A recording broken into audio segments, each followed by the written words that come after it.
ஜெயிப்பதற்கான தேவனுடைய வல்லமை உங்களோடு எப்பொழுதும் இருக்கும். इसलिए पौलुस कहता है जो मुझे बलवंत करता है उससे मैं सब कुछ कर सकता हूँ. அதனால்தான் பவுல் சொல்லுகிறார், என்னை பலப்படுத்துகிற இயேசு கிறிஸ்துவினாலே எல்லாவற்றையும் செய்ய எனக்கு பலன் உண்டு. मैं सब कुछ कर सकता हूँ. எல்லாவற்றையும் செய்ய எனக்கு பலன் உண்டு. आपके अंदर वो ताकत है, सब कुछ करने का ताकत है. எல்லாவற்றையும் செய்கிறதான பலன் உங்களுக்குள் இருக்கிறது. आप सोच रहे हैं मैं ये कर सकता हूँ, मैं वो कर सकता हूँ. मैं आज सुबह आपको एक रेवलेशन दे रहा हूँ. You can do everything. All things are possible. நீங்க நினைக்கலாம் இதை செய்ய முடியும், அதை செய்ய முடியும். நான் உங்களுக்கு தீர்க்க தரிசனமாக இந்த காலை வேளையிலே நான் உங்களுக்கு சொல்கிறேன், எல்லாவற்றையும் உங்களால் செய்ய முடியும். क्योंकि पवित्र आत्मा की ताकत आपके अंदर है. ஏனென்றால் பரிசுத்த ஆவியானவருடைய பலன் உங்களுக்குள் இருக்கிறது. इसलिए आप डरने की आवश्यकता नहीं. நீங்க பயப்பட தேவையில்லை. कैसे करेंगे, मैं कहां से करूंगा ये? நான் இதை எப்படி செய்வேன், எங்க இருந்து செய்வேன்? आपके अंदर वो स्रोत है, हर एक ज्ञान आपके अंदर से बह के आएगा बाहर. உங்களுக்குள்ள ஒரு ஊற்று இருக்கிறது. எல்லா காரியங்களையும் செய்யக்கூடியதான அந்த நதி உள்ளே இருந்து அது புரண்டு வெளியே பாய்ந்து வரும். इसलिए आपके लाइफ को लेके आप टेंशन मत लिया. அதனாலே உங்கள் வாழ்க்கை குறித்த எந்த கவலையும் நீங்கள் பட அவசியம் இல்லை. आपके बस माइंड को फ्री रखो, बस यही सबसे इम्पोर्टेंट है. अगर माइंड मैं कैसे करूंगा, क्या करूंगा, डर गया ना, फिर वो स्रोत बंद हो जाता है. நீங்க இருதயத்தை மட்டும், மனதை மட்டும் ரொம்ப அமைதியாகவும் ரொம்ப இளைப்பாறுதலும் வைக்கணும். நீங்க மனதுல பயந்துட்டீங்கன்னா உங்களுக்குள்ளே இருந்து பாய்ந்து வருகிறதான அந்த ஊற்று அடைபட்டு விடும். So मन को फ्री रखो. நீங்க மனதை எப்போதுமே அமைதியா, இளைப்பாறுதல், ரெஸ்டா இருங்க. सब कुछ अपने आप से हो जाएगा. எல்லாம் தானாக நடந்து விடும். आप परिश्रम करने की जरूरत नहीं है. நீங்க கஷ்டப்படணும், அதை ரொம்ப பிரயாசப்பட்டு செய்யணும்னு அவசியமே இல்லை. अपने आप से होगा आपके. இது உங்களுடைய வாழ்க்கையில நடக்க வேண்டியது தானாக நடக்கும். जो सोच रहा है बस वो अपने आप से हो जाएगा. நீங்க என்ன யோசிக்கிறீங்களோ அது தானாக நடந்துவிடும். बस ये हिम्मत से रहो. தைரியமா இருங்கள். कल के दिन बताया, दुष्ट है ना, कोई भी है ना पीछा ना करते हुए भी भागता है. நேற்றைய தினத்திலே நாம் கற்றுக்கொண்டோம், துன்மார்க்கன் ஒருவனும் தொடராதிருந்தும் அவன் ஓடி போகிறான். उसका दिमाग है ना भागते रहता है ना, हर एक चीज से डरता है और भागता है. அவனுடைய இருதயம் எப்போதுமே அப்படியே பயந்துகிட்டே இருக்கும், எல்லாத்துக்கும் அவன் ஓடிக்கிட்டே இருப்பான். कल के दिन मैंने ये फियर के बारे में है ना, fear is the main. Fear जो है, डर एक बड़ा खतरनाक चीज है जो आपका फाइनेंस को ब्लॉक करने वाले एक बड़ा खतरनाक चीज है. பயம் என்று சொல்லும் பொழுது பயம் பயங்கரமானது. உங்களுடைய பொருளாதார ஆசீர்வாதத்தை தடை செய்கிற ஒரு பிளாக்காக, அது ஒரு தடை கற்களாக நிற்கிறது பயம். जितना ज्यादा डरते हैं, எத்தனை அதிகமாக நீங்கள் பயப்படுகிறீர்களோ उतना ही ज्यादा फाइनेंस आपको रुकेगा. क्योंकि ये हम लगातार मनी के बारे में बात करते हुए आ रहे हैं. मनी का फ्लो को रोकने वाले एक चीज है fear. Fear is the main thing that blocks your energy and that blocks your finance. இந்த நாட்களிலே நாம் பணத்தை குறித்ததான அறிவை, ஞானத்தை கற்றுக்கொண்டிருக்கிறோம். பணம், அதாவது பொருளாதார ஆசீர்வாதம் என்பது உங்கள் வாழ்க்கையிலே வருவதற்கு தடையாக உங்களுடைய பயம் இருக்கிறது. பயம் வந்தது என்றால் உங்களுடைய ஆற்றல், அது உங்களுடைய பொருளாதாரத்தை தடை செய்துவிடும். So जब एडम फल खाया तो पहले जिंदगी में पहली बार डर फील किया उसने. முதலாம் ஆதாம் ஏதேன் தோட்டத்திலே அந்த நன்மை தீமை அறியத்தக்க அந்த விருட்சத்தை சாப்பிடும் பொழுது முதல் உணர்வு அவனுக்கு பயம்தான் வந்தது. फर्स्ट टाइम डर को फील किया, पहली बार. முதல் தடவை பயத்தை உணர்ந்தான், பயப்பட்டான். அந்த ஃபீலிங் வந்துச்சு. उसके पहले परमेश्वर को डायरेक्ट देखा, परमेश्वर से रोज मिलता था, मगर डरता नहीं है. कभी भी डर क्या होता है उसको पता भी नहीं है। அதற்கு முன்பதாக ஆண்டவரோட டெய்லி பேசினா ஆண்டவரோடே நல்ல ஒரு கம்யூனிகேஷன் இருந்துச்சு. அதுக்கு முன்னாடி அவனுக்கு பயம்னால என்னன்னு தெரியாது. परमेश्वर से भी वो नहीं डरता। ஆண்டவர்கிட்டயும் அவன் பயம் இல்ல அவனுக்கு. कहाँ डरता था वो, है डर ही नहीं है उसको, பயமே இல்ல, किसी से भी डर नहीं है। எதை குறிச்சும் அவனுக்கு பயம் இல்லாம இருந்துச்சு. सो पहली बार आदम ने डरा, बाइबल में लिखा है वो डर गया। முதல் தடவையாக ஆதாம் பயந்து என்று வேதம் சொல்லுது. डर गया, பயந்தான். किससे डरा? எதை பார்த்து பயந்தான்? खुद से डरा। அவனை பார்த்தே அவன் பயந்தான். नंगा देख के डरा, அவன் நிர்வாணி என்று அறிந்து பயந்தான். दूसरा परमेश्वर की आवाज सुन के डरा। அதுக்கப்புறம் ஆண்டவருடைய சத்தத்தை கேட்டு பயந்தான். सो जो चीजों से डरने की आवश्यकता है ही नहीं है, उससे भी डरना शुरू कर दिया। அங்க ஆதாம் வந்து எதெல்லாம் பார்த்து பயப்பட தேவையே இல்லையோ அதெல்லாம் பயப்பட ஆரம்பிச்சிட்டான். பார்த்து பயப்பட ஆரம்பிச்சான். देखो खुद की बॉडी से डर रहा है, அவனோட சரீரத்தை பார்த்தே பயப்பட ஆரம்பிச்சிட்டான். ओ वचन को पढ़ते अभी हम, और अच्छा से आपको समझ में आएगा था कि है ना, उत्पत्ति अध्याय 3 में फर्स्ट टाइम फियर है ना कैसे एंटर किया और फियर कैसे काम कर रहा है, देखो है ना। पगलिन कुल्लची 8आम वचन படிங்க. 3வது அதிகாரம் 8வது வசனம்.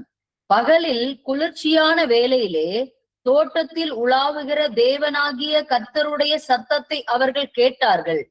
அப்பொழுது ஆதாமும் அவன் மனைவியும் தேவனாகிய கர்த்தருடைய சந்நிதிக்கு விலகி தோட்டத்தின் விருட்சங்களுக்குள்ளே ஒளிந்து கொண்டார்கள்.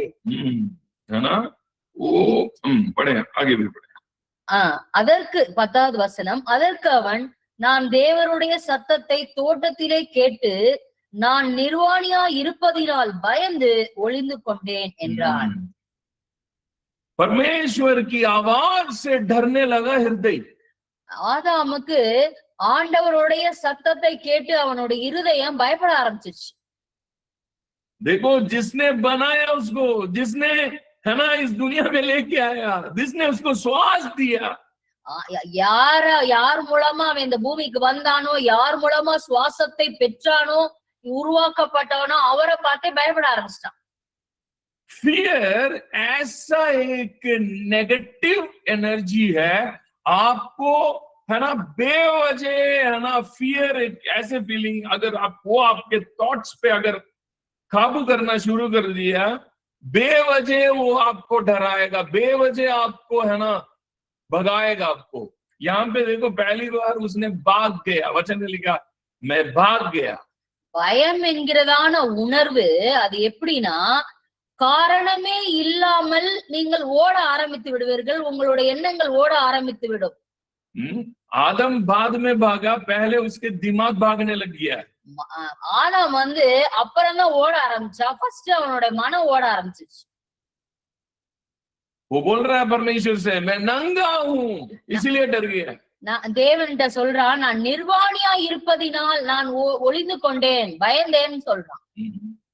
वहां पे और कोई ड्रेस पहन के कोई घूम रहा था क्या?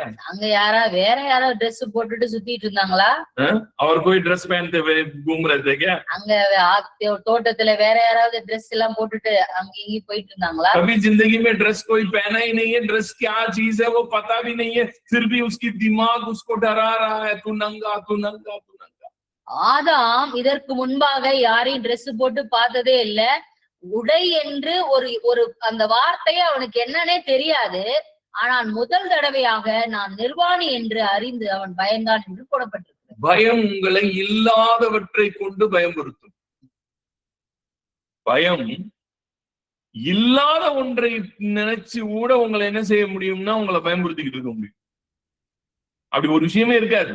அதனாலதான் அந்த வசனம் அப்படி சொல்லுது, ஒருவரும் பின் தொடராதிருந்தும், யாருமே துரத்தாம இருந்து கூட ஓட முடியும்.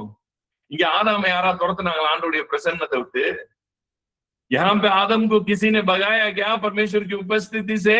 இங்க வந்து ஆதாம யாராவது தேவனுடைய பிரசன்னத்துல இருந்து திரட்டி விட்டாங்களா ஓடுன்னு? या किसी ने आके बोला क्या तुमने पाप कर दिया यहाँ से भागो करके किसी ने बोला था क्या? யாராவது வந்து நீ தேவனுக்கு விரோதமா பாவம் செஞ்சுட்டு அந்த இடத்தை விட்டு இடத்தை காலி பண்ணுன்னு யாராவது சொன்னாங்களா? யாருமே சொல்ல. Fear आपको ऐसे भगाएगा, बेवजह आप भागने शुरू करेंगे। இந்த பயம் என்கிறதான உணர்வு காரணமே இல்லாமலே உங்களை ஓட விட்டுரும். बहुत सारे लोगों का ये प्रॉब्लम में बहुत फंसे पड़े हैं। இந்த இப்படிப்பட்ட உணர்வுகளினால் நிறைய பேர் இதுலதான் மாட்டிருக்கிறாங்க. ये फियर आने के बाद उसकी फीलिंग में जब से फियर आ गया, उस फियर अंदर एंटर करने के बाद ஆதாமுக்குள்ளே இந்த பயம் என்கிற உணர்வு அவனுக்குள்ளே வந்த பிறகு उसके बाद ही उसका फाइनेंस ब्लॉक हो गया। அதுக்கப்புறம் தான் ஆதாமுடைய அந்த பொருளாதாரம் அவனுக்கு வரக்கூடியதான ஆசீர்வாதம் தடைப்பட்டு விட்டது. अब परमेश्वर बोल रहा है, अब ये पृथ्वी तुमको नहीं दे सकता है, अब तुम पसीना छूटना पड़ेगा, तब जाके तुम खाना खा पाओगे, क्योंकि तुम अपने रिश्ता को पृथ्वी के साथ अलग कर दिया। அதுக்கப்புறம் தான் இந்த பூமி உனக்கு இந்த பலனை தராது, இந்த சிருஷ்டிப்புக்கும் அவனுக்கும் இடையே உள்ளதான அந்த இணைப்பு அது துண்டிக்கப்பட்டு விட்டது. मैं और अच्छा से बोलूं आपको, நான் இன்னும் தெளிவா உங்களுக்கு சொல்ல விரும்புறேன். इंसान को पर बाइबल, पूरे बाइबल में हम सबको पेड़ के रूप में, है ना, बहुत सारे वचन बोलते हुए आता है। நீங்க வேதத்திலே பார்ப்பீர்கள் என்றால் முழு மனுக்குலத்தையும் மரத்துக்கு ஒப்பிட்டு தேவன் பேசுகிறார். नीति धार्मिक जो है ना, पाम ट्री के जैसा बढ़ेगा। நீதிமான் பனையை போல செழிப்பான் என்று சொல்லப்பட்டிருக்கிறது. वचन में लिखा है धार्मिक की, है ना, धार्मिक जो है परमेश्वर के घर के अंदर, है ना, गाड़ा गया ऑलिव ट्री के समान करके लिखा हुआ है। நீதிமான் ஒலிவ மரத்தை போல அவன் நிலைத்திருக்கிறான், வேரூன்றி இருக்கிறான் என்று போடப்பட்டிருக்கிறது. தேவனுடைய ஆலயத்திலே நாட்டப்பட்டவர்கள் அப்படின்னு போடப்பட்டு, நாட்டப்பட்டவர்கள் பச்சையான ஒலிவ மரத்தை போல் இருக்கிறார்கள் அப்படின்னு சொல்லுது வசனம். நம்மளை எப்பயுமே மரத்துக்கு ஒப்பிட்டுக்கிட்டே இருக்கு. மரங்கள் ஒரே இடத்தில் இருக்கக்கூடிய நல்லா புரியணும், இது வந்து ஒரு ஸ்பிரிச்சுவல் டிமென்ஷன் உங்களுக்கு சொல்றேன். மரங்கள் என்பது நம்முடைய இன்னொரு சாயல் தான். அது புரியுதுங்களா? நம்மளோட காப்பி தான் மரம்ன்றது. மரங்களை சாதாரணமா நினைக்காதீங்க, சரியா? மரத்தாலதான் மனிதனோட வாழ்க்கையே தரிசாய் போய் நிக்குது இன்னைக்கு. எது? நன்மை தீமை அறியத்தக்க மரம், ஜீவ விருட்ச மரம். மரத்துலதான் மனிதனோட வாழ்க்கையே நல்லா போறதும். எல்லாரும் எதுக்கு வெயிட் பண்ணிட்டு இருக்காங்க இங்க இப்ப பூமியில? எப்படியாவது போய் பரலோகத்துல எதை சாப்பிடணும்? ஜீவ விருட்சத்தை வாங்கி தின்றணும்பா, எப்படியா ஜீவ விருட்சத்துக்கு சாப்பிடணும்ன்றத அப்படின்னு சுத்திக்கிட்டு இருக்காங்க. அங்க பாத்தீங்கன்னா நன்மை தீமை அறியத்தக்க அறிவின் விருட்சத்தை சாப்பிட்டு தான் ஆதாம் ஏவாளுக்கு என்ன நடந்தது? இவ்வளவு பெரிய வீழ்ச்சி நடந்தது. சோ மரம்ங்கிறத அவ்வளவு ஈஸியா எடுக்கக்கூடாது. மரம் என்பது மனிதர்களுடைய அப்படியே நம்மளோட இன்னொரு டைமென்ஷனை காட்டுது. மனுஷனுக்கு என்னெல்லாம் இருக்கோ அது எல்லாத்தையும் மரம் அப்படியே டைமென்ஷனை காட்டுது. पेड़ बोलने से पेड़ को आसानी से मत लेना। पेड़ जो है, पेड़ दिख रहा ना, ये पेड़ जो है इंसान का एक और रिफ्लेक्शन है। इंसान के अंदर जो दिखता नहीं है, अभी हमें जो कुछ भी दिखता नहीं है, मगर हमारा ही एक reflection, the next reflection of humanity, human being is the trees. முழு மனுக்குலத்துக்குடைய இன்னொரு பிரதிபலிப்பு தான் மரம். நமக்கு வந்து உள்ள என்ன இருக்குதுன்றது நம்மளுக்கு வெளியே தெரியாது, பட் மரங்களுக்கு அது தெரியும். மரங்கள்ல அது வெளியே தெரியுது. इसलिए यीशु ने कहा मैं अच्छा धाग लेता हूं, आप डाली हो। அதனாலதான் இயேசு சொன்னாரு, நீங்கள் நான் திராட்சை செடி, நீங்கள் கொடிகளா இருக்கிறீர்கள்। मैं अच्छा धाग लेता हूं, आप सब डाली है, நீங்கள் கொடிகளா இருக்கிறீர்கள்। अब पूरे बाइबल में देखो, நீங்க முழு வேதாகமத்துல பார்ப்பீங்க என்று சொன்னால், इसलिए बाइबल में ये कहता है धार्मिक का रूट, जड़ जो है फल लाता है। வேதம் சொல்லுகிறது நீதிமானுடைய வேர் கனி கொடுக்கும் என்று வேதம் சொல்லுகிறது। नीति वचन में लिखा है, नीति वचन अध्याय 12 में लिखा है धार्मिक का जड़ फल देता है. நீதிமானுடைய வேர் கனி கொடுக்கும் என்று வேதம் சொல்லுகிறது. So जब आदम जो है फल खाया, भले बुरे का ज्ञान का फल खाया, ஆதாம் நன்மை தீமை அறியத்தக்க அந்த விருட்சத்தை சாப்பிட்டான். वो सिर्फ परमेश्वर से अलग नहीं हुआ है. அவன் வெறுமனையா தேவனிடமிருந்து மட்டும் அவன் விலகவில்லை. उसका जड़ पृथ्वी से भी हट गया था. அவனுடைய இந்த பூமியில் இணைக்கப்பட்டதான அவனுடைய வேரும் அது நீக்கப்பட்டது, புடுங்கப்பட்டது. நிறைய பேருக்கு நான் சொல்றது புரியுது. ஏன் இந்த பூமி இனி உனக்கு பலனை தராதுன்னு சொல்றாருன்னா அங்க மேட்ரே ரூட் தான். உன்னுடைய வேர், கண்ணுக்கு தெரியாத வேர், நம்முடைய ஆன்மாவினுடைய வேர் இந்த பூமியோட என்ன இருக்கும்னா டையா இருக்கும். இது நீங்க ஸ்பிரிச்சுவல் டைமென்ஷன்ஸ் புரியதான் நான் பேசுறதெல்லாம் உங்களுக்கு இன்னும் எக்ஸாக்டா புரியும். ஏன் இந்த வசனம் அப்படி சொல்லுதுங்களா அப்பதான் விளங்கும். எதுக்கு இவன் பலன் என்ன ஒண்ணு, எதுக்கு பூமி பலன் தராதுன்னு ஏன் சொல்றாருன்னு. These are the spiritual dimensions of humanity, human being. Your soul is tied with the earth. अதாவது आपका आत्मा जो है इस पृथ्वी के साथ, आपका आत्मा में जड़ है. बॉडी में जड़ नहीं दिख रहा है, बट सोल में जड़ है. இந்த சரீரத்துல வேர் தெரியல, ஆனா உங்க ஆத்மாக்குள்ளே ஒரு வேர் இருக்கிறது. That वो जो जड़, आत्मा का जड़ जो है पृथ्वी के साथ जो टाई था ना, उसको अलग कर दिया. இந்த நம்முடைய ஆத்மாவுக்குள்ளே இருக்கிறதான வேர் இந்த பூமியோடு ஒரு நெருங்கிய ஒரு இணைப்பில இருந்தது. அது ஆதாம் விழுந்து போனதுக்கு அப்புறம் பிடுங்கப்பட்டது. So he is not only disconnected with God, he also disconnected from the universe, from the earth. அவன் நன்மை தீமை அறியத்தக்க அந்த விருட்சத்தை சாப்பிட்ட பிறகு வெறுமனையா தேவனிடமிருந்து மட்டும் அவன் விலகவில்லை. அவனுடைய ஆத்மாவில் இருந்த வேர், அந்த வேருக்கும் இந்த பூமிக்கும் இருந்ததான பிணைப்பு அது துண்டிக்கப்பட்டது, பிடுங்கப்பட்டது. Adam was uprooted. निकाला गया था. ஆதாம் आत्मा निकल गया. ஆத்மா அந்த வேரிலிருந்து முற்றிலுமாக பிடுங்கப்பட்டு விட்டது. इसलिए बाइबल में आप देखते आओ, धार्मिक को हमेशा पेड़ के साथ कंपेयर करते हुए आएंगे. நீங்க முழு வேதாகமத்திலும் தெளிவாக படித்து பார்ப்பீர்கள் என்றால் நீதிமான் மரத்திற்கு ஒப்பனையாக தான் தேவன் பேசுகிறார். इसलिए एडम फल खाने के बाद परमेश्वर बोल रहा अब ये पृथ्वी कांटा उगेगा. அதனாலதான் தேவன் சொல்லுகிறாரு, இனிமேல் இந்த பூமி உனக்கு பலனை தராது, முள்ளும் குறுக்கையும் தான் நீ பாப்பன்ற. If you want to eat, if you want to receive the blessing of this year, वो आपका sweat से ही होगी. நீ இந்த பூமியிலிருந்து ஆசீர்வாதத்தை பலனை பெற வேண்டும் என்றால் உன்னுடைய வேர்வையினாலே தான் நீ அந்த பலனை பெற முடியும். कितने लोगों को बातें समझ आ रहा है मैं क्या बात कर रहा हूँ, क्योंकि ये थोड़ा डीप सब्जेक्ट्स है ना. ये सब है ना ओनली स्पिरिचुअल आईज जिनकी है ना प्रकाशन में है, वो लोग इन बातों को समझ पाएंगे. That's why there is called, there is a root, है ना. स्पिरिचुअल डायमेंशन में जो चलते हैं उनको पता है what is root and root chakras. நான் பேசுகிறதான காரியங்கள் ஆவிக்குரிய காரியங்களை குறித்து பேசுகிறேன். இது ஒரு ஆழமான காரியங்கள். வேர் என்று சொல்லும் போது ஒரு ஆவிக்குரிய அர்த்தம் அதிலே இருக்கிறது. Your soul का रूट, शरीर के लिए रूट दिखता नहीं है मगर सोल में रूट है. இந்த சரீரத்திலே வேர் தெரியாது, ஆனால் உங்கள் ஆத்மாவிலே அது வேர் இருக்கிறது.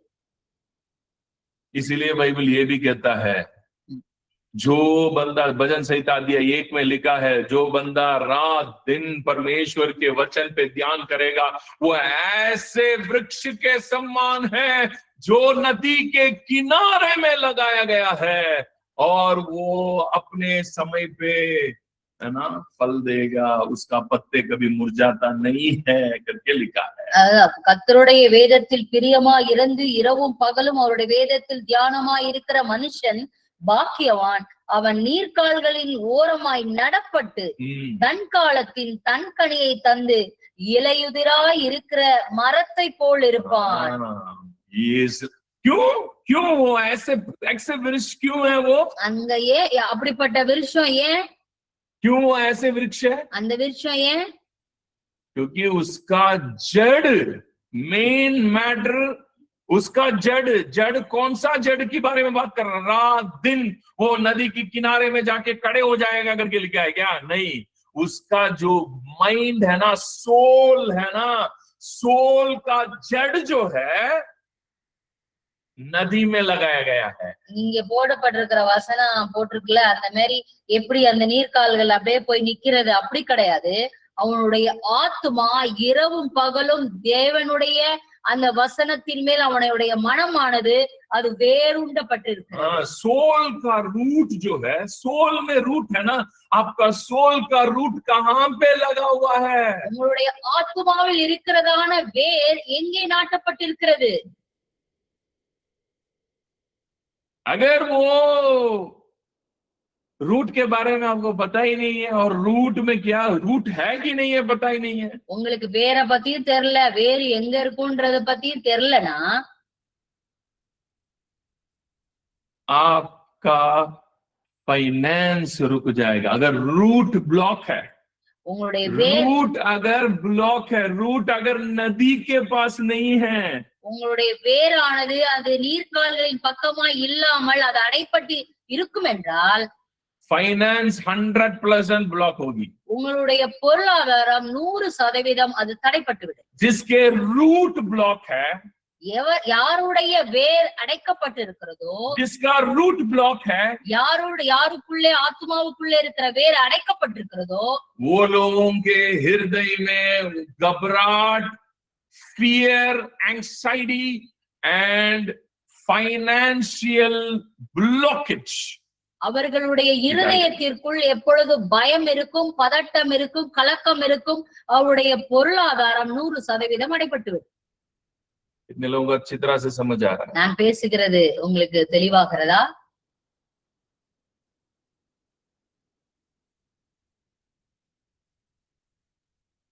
आपके सोल के बारे में जानना है तो पेड़ को देखो. पेड़ में जो कुछ भी है सोल में है. நீங்க உங்களுடைய ஆத்துமாவை, அதாவது சோலை குறிச்சு நீங்க அறிய வேண்டும் என்றால் நீங்கள் மரத்தை பாருங்கள். மரத்துக்குரிய என்னென்ன காரியங்கள் இருக்கிறதோ அது உங்கள் ஆத்மாவிலே இருக்கு. इसलिए जीसस ने कहा, मैं अच्छा दाग लगाता हूं, तुम डाली है. அதனாலதான் இயேசு சொல்லுகிறார், நான் நல்ல திராட்சை செடியாக இருக்கிறேன், நீங்கள் கொடிகளா இருக்கிறீர்கள். पूरे बाइबल में देखो, நீங்க முழு வேதாகமத்திலும் பாருங்க. जीसस क्राइस्ट को बाइबल क्या कहता है? இயேசு கிறிஸ்துவை வேதம் என்ன சொல்லுகிறது? Who is Jesus Christ? யார் இயேசு? पढ़े एक वचन, ஒரு வசனத்தை படிப்போம். आयसाया के किताब अध्याय 11, आयसाया के किताब अध्याय 11 का वचन 1 पढ़े. वहां पे लिखा है, he is the root of Jesse. ஈசாயின் அடிமரத்திலிருந்து ஒளி துளிர் தோன்றி அவன் வேர்களில் இருந்து. அவன் வேர், அவனுக்கு ஒரு வேர் இருக்கு. அது எங்க இருக்கு? ஒரு கிளை எழும்பி செழிக்கும். Jesus Christ is the root of Jesse. ஈசா என்னும் அடிமரத்திலிருந்து ஒரு துளிர் தோன்றி, இயேசு அவர் ஈசாய்களுக்கு வேராக இருந்தார். ஈசா என்றது யாரு? தாவீதோட அப்பா. ஈசா என்றது யாரு? தாவீதுக்கு அப்பா தான் ஈசாய். சோ ஈசாயினுடைய அடிமரத்தில் இருந்து, ஈசாயினுடைய அடிமரத்திலிருந்து ஒரு துளிர் தோன்றி அவன் வேர்களில் இருந்து. எங்க இருந்து வருமா? வேர்களிலிருந்து ஒரு கிளை எழும்பி செழிக்கும். கிளை எழும்பும், அது செழிக்கும். That's Jesus Christ. इसलिए पूरे बाइबल में आप देखो, who is Jesus? यीशु यार. और आप प्रकाशित वाक्य में पढ़ के देखो, वहां पे लिखा है, रूट ऑफ डेविड, दाऊद का जड़ है। தாவீதின் வேர். Jesus Christ is the root of David. தாவீதின் வேராய் இருக்கிறார் என்று வேதம் சொல்லுகிறது இயேசுவை. You must know what is soul and who are you. Why I'm not yet connected with this universe? Why this universe is not responding to me? Because my roots are not yet. உங்கள் ஆத்துமாவை குறித்ததான ஞானத்தை நீங்கள் பெற்றுக்கொள்ள வேண்டும். ஏன் இந்த பூமியானது எனக்கு பலனை தரமாட்டேங்குது? ஏன் இந்த பூமி நான் கேட்கிறதானவற்றை அது ரெஸ்பான்ஸ் பண்ண மாட்டேங்குது, பதில் கொடுக்க மாட்டேங்குதுன்றத நல்லா அதை நீங்கள் புரிந்து கொள்ள வேண்டும். If you are, अगर आप पहला आदम की है, आपका रूट कभी भी अंदर नहीं जाएगा, आपका रूट कभी भी नदी के किनारे में नहीं रहेगा, आपका रूट, आपका सोल का रूट है ना, फाइनेंस को अट्रैक्ट नहीं कर सकता है. நீங்க முதலாம் ஆதாமின் சாயலில் இருப்பீர்கள் என்றால் உங்கள் ஆத்துமாவைக்குள்ளே இருக்கிறதான வேர் அது நீர்கால்களில் நடப்படாது. உங்களுடைய பொருளாதாரம் தடைப்படும். ஆத்துமாவிற்குள்ளதான வேர் அது அடைக்கப்பட்டுவிடும். हम तो चर्च जा रहे हैं, तो यीशु मसीह दूसरा आदम के पास तो आ ही गए ना. நாங்க பாஸ்டர் சர்ச்சுக்கு போறோம், இரண்டாம் ஆதாமாகிய இயேசு கிறிஸ்துட்ட வந்துட்டோம். See, spiritual knowledge is very important. ஆவிக்குரிய ஞானம் என்பது மிக மிகவும் கிறிஸ்தவ வாழ்க்கையிலே மிகவும் அவசியம். आपको spiritual knowledge नहीं है, உங்களுக்கு ஆவிக்குரிய ஞானம் இல்லை என்றால் आप बहुत सारी बातों में आगे नहीं बढ़ सकते. आप वहीं के वहीं रुकना पड़ेगा. நீங்க ஒரே இடத்துல நின்றுவீங்க, முன்னேறி உங்களால் செல்ல முடியாது. You need the right understanding of the spiritual knowledge, the right understanding. सारे बातों में एक right understanding होना है और spiritual wisdom की बहुत जरूरत है. எல்லா காரியங்களை குறித்தும் விசேஷமாக ஆவிக்குரிய ஞானத்தை குறித்தும் சரியான புரிந்து கொள்ளுதல் உங்களுக்கு இருக்க வேண்டியது அவசியம். जो कोई भी फाइनेंस में कष्ट उठा रहे हैं, मैं आपको बता रहा हूं, then there is a problem in your roots. நான் யாரெல்லாம் பொருளாதாரத்துல ரொம்ப கஷ்டப்பட்டுட்டு இருக்கீங்களோ நான் உங்களுக்கு சொல்றேன், உங்களுடைய வேரிலே பிரச்சனை இருக்கிறது. So इतना ही मैं इधर समझा सकता हूँ. इससे गहराई और इसको कैसे क्लियर करना और रूट्स को कैसे देखना और रूट्स को कैसे क्लियर करना और रूट्स को कैसे सब कुछ सही करना, that and all I cannot teach here in this platform. இந்த காலை நேரத்துல, இந்த குறுகிய நேரத்திலே இதனுடைய ஆழமான காரியத்தை நான் உங்களோடு பகிர்ந்து கொள்ள முடியாது. வேர் என்று சொன்னால் என்ன, ஆத்துமாவில் இருக்கிறதான வேர் என்றால் என்ன, அதை எப்படி அந்த அடைப்பை நீக்குவது, அதை தெளிவாக்குவது, பொருளாதார ஆசீர்வாதத்தை எப்படி பெற்றுக்கொள்வது என்பதை நீங்கள் காரணம் இல்லாம உங்க மனசு பயப்படுதா? நீங்க எழுதி வச்சுக்கோங்க, உங்களுக்குள்ள அந்த பிளாக் இருக்கு, அடைப்பு இருக்கிறது. உங்களுடைய ஆத்துமாவிலே ஒரு அடைப்பு இருக்கிறது. சோலோட வேர் அடைக்கப்பட்டிருக்கிறது. அது இன்னும் பாயல, அது நீர்கால்கள் பாயல, அது வேற எங்கேயோ தப்பான இடத்துல உட்கார்ந்து இருக்கு. உங்க வேர் அடைபட்டு கிடக்கு. அதனுடைய வெளிப்பாடுதான் ஃபியர் அண்ட் ஆங்ஸைட்டி. இது மெயினாவே ஃபியர் பிளாக். அது உங்களை அப்படியே இந்த பூமியில இருப்பீங்க, ஆனா இந்த பூமியோட உங்களுக்கு எந்த தொடர்பும் இருக்காது. இந்த பூமி உங்களுக்கு கொடுக்க வேண்டியதை கொடுக்க முடியாது. ஒரு மரம் பூமியோட இணைஞ்சிருந்தாதானங்க அந்த பூமியில இருக்கிற வேர் மூலமா அதுக்கு எல்லாமே போகும். அதுவே புடுங்கி வச்சுட்டீங்கன்னா வெளியில எப்படிங்க போகும்? அதே தாங்க உங்க லைஃப். ஏன் பயம், ஏன் ஆங்ஸைட்டினா வேர் அடைபட்டு, வேற கிளியர் பண்ணும், வேற சரி பண்ணும். அதை எப்படி பண்றது, அந்த நாலேஜ் எப்படி அட்டைன் பண்றது, அதெல்லாம் எப்படி நம்ம கொண்டு போறது, அதுக்கு நீங்க தொடர்ந்து கிளாஸஸ்க்கு வாங்க. அங்க மெடிடேஷன்ஸ்ல சொல்லி கொடுக்குறேன். रूटனா என்ன அதெல்லாம் அங்கதான் டீச் பண்றோம். सो आप लोग क्लास में आ जाओ, है ना, वहीं पे फिर हम रूट की, है ना, मेडिटेशंस के द्वारा हम कैसे करना है सारे सिखाते हैं. आगे बढ़े. God bless you. जो कोई भी लगातार सुन रहे हैं, लगातार सुनो, जिंदगी बदलेगा. God bless you. கர்த்தர் உங்களை ஆசீர்வதிப்பாராக. Have a nice day. ये कुछ नया ही लगेगा, फिर भी छोड़ो मत, है ना। जो कोई भी यूट्यूब में सुन रहे हैं, अब उन लोगों को भी बता रहा हूँ, है ना, ये प्रचार कुछ नया ही लगेगा, कभी जिंदगी में ये सब सुने ही नहीं होंगे, बट क्या करें, ये समय आ गया कुछ नया सुनने का और पवित्र आत्मा को कुछ गहराई में ले जाने के लिए, और सब कुछ इस पृथ्वी में पवित्र आत्मा क्लियर करना चाहता है। इसीलिए this is the time that God is revealing so many secrets, so you must open your mind so that you can receive what God is giving in these days. This is a new wine of this era. இந்த காலகட்டத்திலே தேவனால் அருளப்பட்ட புது திராட்சரசமாக இருக்கிறது, புது ரசமாக இருக்கிறது. இது ஆழமான காரியங்கள், இது ஒரு புதிராக இருக்கும். நீங்க இத உங்களுடைய இருதயத்தை திறந்து கொடுத்து இதை கேட்க உங்களை அர்ப்பணியுங்கள். இன்னும் முன்னேறி செல்லுங்கள். கர்த்தர் உங்களை ஆசீர்வதிப்பார். God bless you. God bless you.